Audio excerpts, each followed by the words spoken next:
great to join you here today, Don, at your gym, Pug London. Nice to see you. Yeah, it's always really nice to see you, Robert. We're in a really exciting time in boxing. Let's do it chronologically. This weekend we got Pacquiao, Ugas. We were expecting it to be Pacquiao, Spence. That's right. Just give us your views on those two and how you see the fight going between Pacquiao and Ugas. I will always side with Pacquiao because the man is, irrespective of his age, is just an incredible person, exceptional fighter, and last-minute replacement. Sometimes, you know, he's been training for Spence. Unfortunately, Spencer sustained an eye injury, right?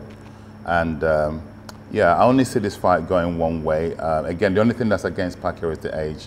Take away the age, I think it's a Pacquiao. The question I've got for you, not so much about the fight, but the sport. Whether Pacquiao wins or loses this fight, where do you see him in the pantheon of great fighters?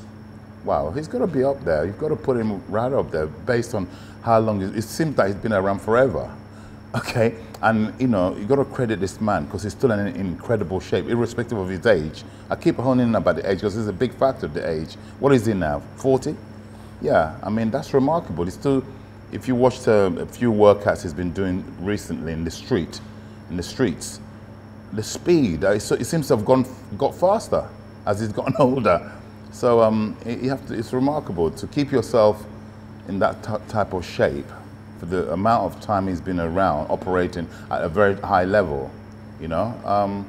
Yeah, remarkable. And he's got other interests now. He's a politician, he's a senator. That's right, and I can't see any, I wouldn't want to be in his country running against him for office, and I think he'd win hands down, you know, in terms of popularity. I think the whole country is behind him, so I can't see anyone. I don't know much about the politics over there, who's who, but judging on the popularity, I don't think anybody could beat him in any type of election. And Spence, I mean, Spence had that horrendous accident, yeah. And then this is going to be, he's coming back against Pacquiao, and then he sustains this injury. Your views on that? Yeah, again, remarkable that he actually survived the accident. It's a miracle. And to the degree where he's actually going to fight, again, you know, to fight Pacquiao, I was actually, this might sound crazy, you know me, I love an underdog, you know. I actually was thinking Pacquiao would actually beat him, based on a lot of factors. Based on, and he's a southpaw, isn't he, Spence? And Pacquiao is an exceptional, fast, smaller guy, and it would have given Spence a lot of problem to the degree I believe we've experienced. He may have beaten him. Moving on chronologically, I often focus when we speak on the heavyweights because that's your speciality. That's my specialised subject. So let's get straight into it. The next super heavyweight fight is Joshua v Usyk, September, Tottenham, your club. Yes. How do you see that fight? Is Anthony Joshua a Tottenham fan?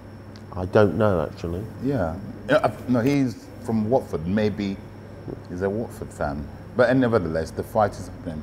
Can't be perfect, can he? Absolutely. I mean, the ground, I've been there. I actually went to the game last Sunday against Man City. We won, obviously, 1-0. And what a ground, you know. I'm very proud to be Tottenham. What a ground. You know, so yeah, I'm glad that fight's happening there. In terms of how do I think the fight will pan out, what Usyk has shown so far as a heavyweight, he hasn't. I'm not convinced he's going to do well as a heavyweight. Obviously, he was the undisputed cruiserweight champion of the world. He's made that transition into fighting in the heavyweight division. What he has shown so far against Ches Witherspoon was his first fight as a heavyweight. I wasn't impressed, and when Chisora if you called it a draw, nobody would have screamed.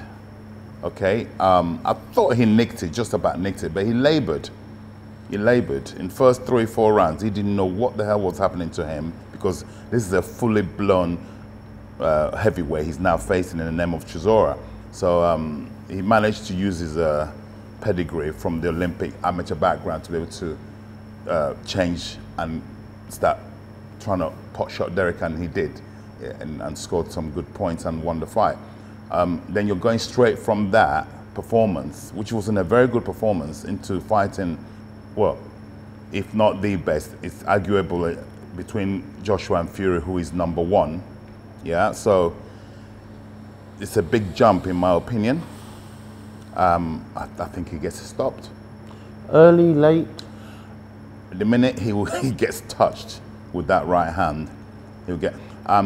I believe his tactic will be to run away from Joshua. He's his only chance. But can you run for 12 rounds? At some point, you're gonna have to stand still to try and put something on Joshua, and that's when he'll come unstuck, in my opinion. And so, you see, obviously the fight we all wanted to see Joshua in was Fury. Absolutely. That fight's fallen through. Usyk comes in as a credible opponent for Joshua, but now we've got to move on to Joshua. Sorry, got to move on to Fury. Fury's fighting Wilder for the 3rd time. How do you see that? Again, you know, boxing is a really strange sport because everybody has an opinion, including myself. When, after the conclusive victory, Fury, Wilder 2, I just didn't see why anybody would be interested in watching a 3rd fight, because it was very conclusive the way he did it. He didn't just go out there in round 1 and knock Wilder out. You could say, okay, lucky punch, he got caught. Wilder got caught early. He systematically, Fury systematically broke him down to the degree, yeah, the corner, I believe, pulled him out, which for his own safety, yeah, it was the right call to pull him out. And it was a very demoralizing defeat that Fury inflicted on him, yeah? So I first, when it first mentioned that he was going to have this 3rd fight, I thought, what planet are they on? But as time has gone on, everybody, including myself, have started to change their stance and views on it and start to give Wilder a chance. You know, this is boxing, and with someone who's got that type of knockout ratio, you can't write him off. I'm not going to write Wilder off purely based on he's got that get out of jail punch. And he has floored Fury in the 1st fight twice. So he knows he can knock Fury down. And there was that amazing recovery. Absolutely. I've never seen anything like that. Absolutely. So taking all that into consideration, that's why as time has gone on, you start to weigh up and hang on a second, maybe he has got a chance, irrespective of how he was mauled in the 2nd fight. So yes, I do give him a chance. How slim that chance is? Probably a slim chance, but it's still a chance.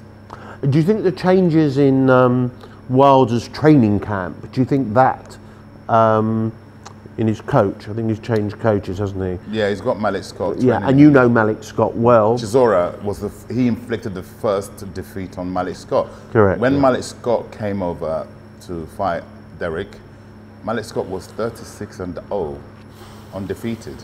In fact, I was very hesitant as a coach to take in that fight on, yeah, because this guy is hard to win rounds from him. He's an exceptionally technical tactician, good boxer, but he's now training Deontay Wilder. Of course, he's going to put his influence on Wilder, not to rely just on the one punch, be able to set things up. Yeah, I could see what they're working at. All the things he's putting into Wilder, yes, but can you gain it over in one camp? No. The minute that bell rings, the minute Fury touches him with something significant, he will resort back to his old ways, because that's what you do. One camp is not enough to get the type of information to change the fighter, you know. So no, I don't think it's good. that he's got a coach who understands. But you know, I respect Malik Scott a lot. He's one of those purist student. I respect where he's coming from, but one camp is not enough to get all that information into the fighter's system. Okay, so we've got your view on that fight. You expect a Fury victory? Yes, a conclusive victory. Inside the... Yes, inside the distance. I suspect, obviously they have to make adjustments as well at Fury's end, because will he approach the fight in the way he approached the second time? I doubt it, and I wouldn't recommend it. Yeah, if I was in their camp, which I'm not, I would go back to the first way he fought, the unconventional Fury. Don't know what he's gonna do, being unpredictable. I think if he uses force, because Wilder and I and everybody didn't think Fury could do what he did in the second fight, take it to him on the front foot. Yeah, and Wilder, I think what actually beat him was the surprise element, because he said in not the suit. Pardon me? Not the clothing. No. What sort of surprised Wilder, because even Wilder, prior to the second fight, he said Fury wouldn't dare fight me on his front foot. And the bell ring, guess what? Fury took center ring, and that element of surprise also knocks you off your game. But it's like, whoa, this guy is very daring, and he stayed on his front foot. It would be amiss of me to close the interview without asking you a little bit about heavyweights coming through. And of course, your son, George.